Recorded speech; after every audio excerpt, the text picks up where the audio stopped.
আসলে আমাদের ভুলে গেলে চলছে কত মানুষ আত্মত্যাগ করেছে।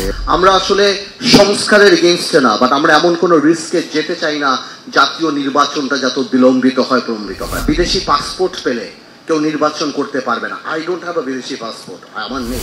প্রধান উপদেষ্টা সহ মঞ্চ উপস্থিত সকল রাজনীতিবিদ সহ সবাইকে আসসালামু আলাইকুম। আমি অনেক শর্ট অনেক ব্রিফলি বলতে চাচ্ছি যে আপনি যে প্রথম যে স্টার্ট করেছিলেন, যে ড্রেস করেছিলেন, আমি মনে করি আমাকে এটা অনেক টাচ করেছিল, যে আসলে আমাদের ভুলে গেলে চলবে না যে কত মানুষ আত্মত্যাগ করেছে এবং আমাদের ছোট ছোট কারণে আমরা জানি সেটাকে কোনোভাবে আন্ডারমাইন না করি। সো আমি এটাকে অনেকটা ইউনিটি হিসাবে দেখি 6 মাস পরে যে আমরা সবাই আবার বসছি এবং যে ফ্যাসিস্ট গভর্নমেন্টের অত্যাচার সব কিছু জানি, আমাদের এটা স্মরণ থাকে যে আমাদের তর্ক হোক বিতর্ক হোক যাই হোক, যে আমরা জানি কোনোভাবে ফেল না করি। ছোট্ট তিনটা পয়েন্টে বলবো। আমার ছোট ভাই নূরের কথা থেকে আমি আমার জায়গা থেকে মনে করি যে স্থানীয় নির্বাচন, আপনি যেটা প্রথমে বলেছিলেন যে বাস্তবমুখী হতে হবে। স্থানীয় নির্বাচন দিলেই 4,490টা ইউনিয়ন পরিষদে আওয়ামী লীগের ফ্যাসিজম আস্তে করে বের হয়ে আসবে এবং সেখানে প্রচণ্ড লেভেলে গ্রাউন্ড রিয়ালিটিতে যে মারপিট হবে এবং সেই ক্ষেত্রে জাতীয় নির্বাচন ইভেন কি একটা সিভিল ওয়ার হয়ে যেতে পারে। এটা আমি প্র্যাকটিক্যালি আমি আমার জায়গা থেকে বলছি। মাঠের অলরাউন্ডার আমি, আর ঘরের allrounder Tylox. Tylox toilet cleaner, clean মানেই টাইলক্স। আমি এলাকায় রাজনীতি করা মানুষ, সুতরাং আমরা উপরে বসে অনেক কথা বলতে পারি, কিন্তু আমরা এখানে বসে আমাদের যে সহ্য ক্ষমতা, যেই এলাকায় লাশ গেছে ওখানে সেই সহ্য ক্ষমতা এখনো আসে নাই।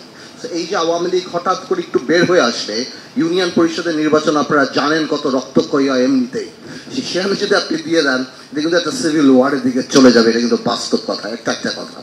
এবং সুতরাং এবং সেকেন্ড কথা হলো আমরা আসলে সংস্কারের এগেইনস্টে না, বাট আমরা এমন কোনো রিস্কে যেতে চাই না জাতীয় নির্বাচনটা যত বিলম্বিত হয় প্রলম্বিত হয়।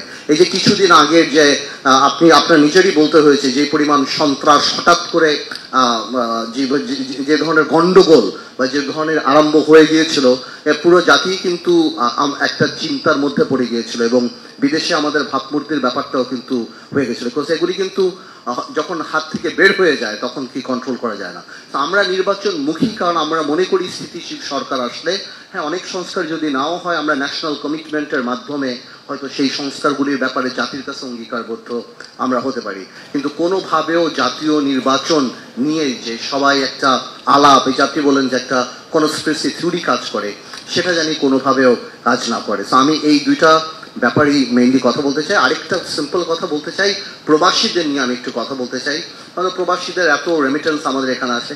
আপনি সংবিধানে দেখবেন আর্টিকেল 66-এ বলা যে বিদেশি পাসপোর্ট পেলে কেউ নির্বাচন করতে পারবে না। আই ডোন্ট হ্যাভ আ বিদেশি পাসপোর্ট, আমার নেই, কিন্তু আমি বুঝি যে অনেক মানুষই রেমিটেন্স পাঠায়, তাদের নামটা মানবতা বিরোধী অপরাধের মানুষদের সাথে রাখা, নৈতিক শৃঙ্খলাজনিত অপরাধ না। পাসপোর্ট নেওয়াটা তো কোনো ক্রাইম হতে পারে না, এটা ডিবার হতে পারে না। আমার মনে হয় যে ইনক্লুসিভ হওয়া উচিত, সেখানে কোনো একটা প্রভিশন যদি আপনারা, আমি এখানে বলছি যাতে করে এটা সবাই অন্যান্য দলরাও জানতে পারে, যদি ইনক্লুসিভিটি মিনই করি আমরা, তাহলে আমি মনে করি এই জায়গাটাতে আমাদের টাচ করা উচিত।